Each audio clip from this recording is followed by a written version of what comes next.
আমার মেয়ে স্কুল যাবে বলে খেতে বসেছে, তো ওকে একটা গল্প বলছি, তোমাদের সাথে শেয়ার করছি। তো এটা গল্পের নাম হচ্ছে অতি চালাকের গলায় দড়ি। তো কি বলতো সানা, একজন বৃদ্ধ চাষি, তার দুই ছেলে ছিল আর কি। চাষি বৃদ্ধ, তার দুই ছেলে যমজ, যদু আর মধু। তো কি বলতো, ওরা চাষবাস করতো, চাষির ছেলে চাষবাসই করতো। তো একজন খুব চালাক ছিল আর একজন ছিল ভোলা ভালা, মানে সিধা সাধা। তো যে সিধা সাধা ছিল সে বেশি কাজ করতো আর বাবাকে দেখাতো না যে আমি এত কাজ করছি। আর একজন কি বলতো, বাবার কাছে দেখাতো যে আমি যেন সব কাজ করছি, বুঝেছিস? তো কী হয়েছে বলতো, তো যেমন কাঠ কাটতে গেছে, ওই যে সাদা সিধা ওই কাঠ কেটে বোঝা করে অনেকটা বই নিয়ে এসছে। আর বাড়ির কাছে যখন পৌঁছেছে তখন ওই চালাক ছেলেটা বলছে, দে দে তুই অনেকটা বই নিয়ে এসেছিস, আমি একটু বই নিয়ে আসি, বলে মাথায় নিয়ে আর বাবার কাছে দেখাতো যেন আমি নিয়ে এসেছি আর কি। তো যাই হোক, একদিন ওদের বাবা বৃদ্ধ ছিল, মানে মৃত্যুশয্যায় একেবারে। তো দুই ভাইকে ডেকে বলছে যে তোরা দুইজন সমান সমান ভাগ করে নিস আমার যা বিষয় আশয় সম্পত্তি ঘর বাড়ি যা আছে। কিন্তু বলে বৃদ্ধ মারা গেল। তখন চালাক ছেলেটা কি করলো বলতো, চালাক ছেলেটা বললো কি, ভাই চল ভাগ করি। তো এক কাজ কর, সব কিছু অর্ধেক অর্ধেক। তো এই যে নারকেল গাছটা আছে, ওপরের দিকটা আমার, নিচের দিকটা তোর। আমাদের যে গরুটা আছে, গরুর সামনের দিকটা তোর আর পেছনের দিকটা আমার। আর ঘরের এই যে ভেতরের পোর্শনটা আমার, চালাক ছেলে বলছে তো, ভেতরের পোর্শন আমার, আর উঠোনটা এই দাওয়াটা তোর। আর জমির 12 মাসের 6 মাস, প্রথম দিকে 6 মাস তুই কাজ করবি আর শেষের দিকে 6 মাস আমি কাজ করব। তাহলে হলো গিয়ে গরুকে খাওয়ানোর দায়িত্ব ওই সিধে সাদার, আর দুধটা পায় ও। এবার নারকেলের ফল পায় চালাক, আর এ গাছের গোড়ায় জল দেয়। এবার এ ঘরের মধ্যে শোয়, ও দাওয়ায় শোয়। আবার ও চাষ করার সময় প্রথম দিকে সব ইয়ে করে আর কি, জমি লাঙল দেয়, বীজ বোনে, আর ফসল কাটে হচ্ছে গিয়ে চালাক। ও কিছুই পাচ্ছে না আর কি একজন। তো যাই হোক, তো একদিন কি বলতো, ওখানে একটা রাজা এসেছে। রাজা কি করছে, রাজা ওই ইয়ের মধ্যে আংটি হারিয়ে ফেলেছে ওদের গ্রামের মধ্যে। তখন একজন এসে ওদের ইয়ে করে না, অ্যানাউন্সমেন্ট করে যে যে আংটি খুঁজে পাবে তাকে 10 বিঘা জমি আর 100 স্বর্ণমোহর দেওয়া হবে। ঠিক আছে? তো কী আছে বলতো,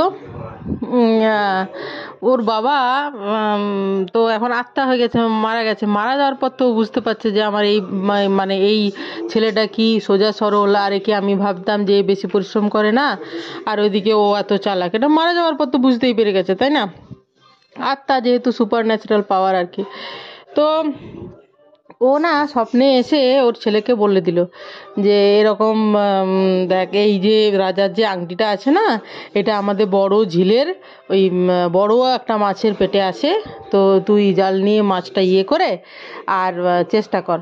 তো ও সকালবেলায় তো বাবার স্বপ্ন পেয়ে ওর সকালে উঠে মনে হচ্ছে যেন বাবা নিজেই বলে গেছে, কিন্তু স্বপ্ন দেখেছে আর কি। যাই হোক, তো গিয়ে জাল ফেলে দেখে, প্রথমত পেলো না, কিছুক্ষণ পরে সেই বড় মাছ উঠলো।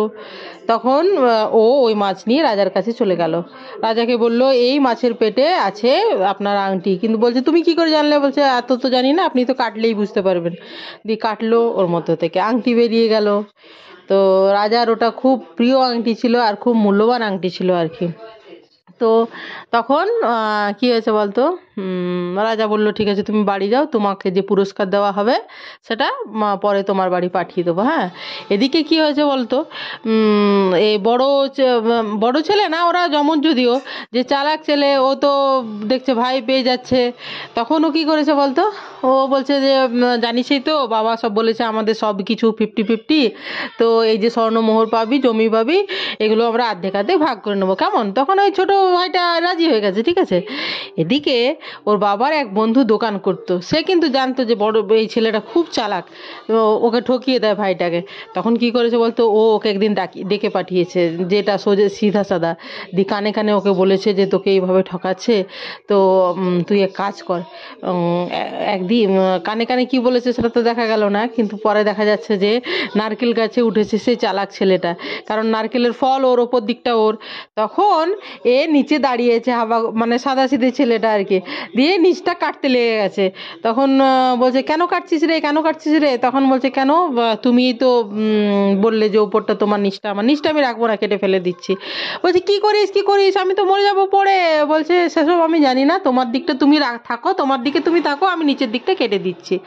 তখন বলছে না না এরকম করিস না, আমি তো পড়ে যাবো, আমি তো মারা যাবো।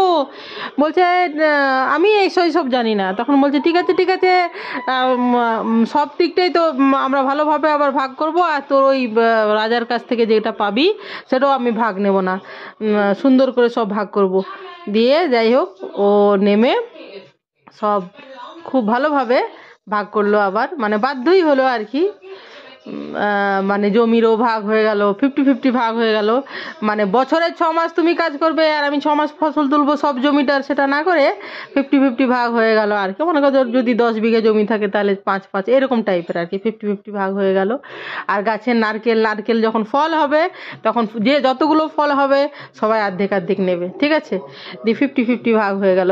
গায়ে দুধ দেবে, সব দুজন মিলে পরিশ্রম করে গাইকে চড়াবে, খাওয়াবে, আর 50-50 দুধ ভাগ নিয়ে নেবে। এইভাবে আর কি, যেটা ন্যায্য আর কি সেটাই আর কি। ঘরের মধ্যে দেওয়াল তুলে দুজন 50-50 ভাগ হলো, এইভাবে ভাগ হলো। আর যেটা ও প্রাপ্য, মানে ও যে রাজার কাছ থেকে পেয়েছে সেটা তো ও নিজে পেয়েছে, ওর নিজের অর্জিত, ওটা আর ওই ভাগ পেল না আর কি, চালাক ছেলেটা। তো এইভাবে আর কি, এটাই গল্পটার আর কি, যে অতি চালাকের গলায় দড়ি। এটাই গল্পটার আর কি মোরাল বলতে পারিস, নীতি কথা, অতি চালাকের গলায় দড়ি। তো এটাও আর কি, এটাও একদিন তোদেরকে বলছিলাম না, যে তোকে বলছিলাম যে পোয়েটিক জাস্টিস, এটাও একটা পোয়েটিক জাস্টিস। দেখ মানে শেষ পর্যন্ত ন্যায্য বিচার হলো, মানে মানে যেটা বলে না, good should be rewarded and evil should be punished, সেই জিনিসটা আর কি পোয়েটিক জাস্টিস, যেটা একটা গল্পের বা একটা নভেলের বা একটা সিনেমার যাই বলবি, সেই পোয়েটিক জাস্টিসটা এখানে দেখ হলো ওইভাবেই, যে ভালোর ভালো আর খারাপের খারাপ হলো আর কি, বা ন্যায্য বিচার হলো। মনের মধ্যে একটা স্যাটিসফ্যাকশন হয়, যে শোনে লিসনারের মনে বা যে পড়ে নভেল রিডারের মনে একটা স্যাটিসফ্যাকশন, এটাই পোয়েটিক জাস্টিস।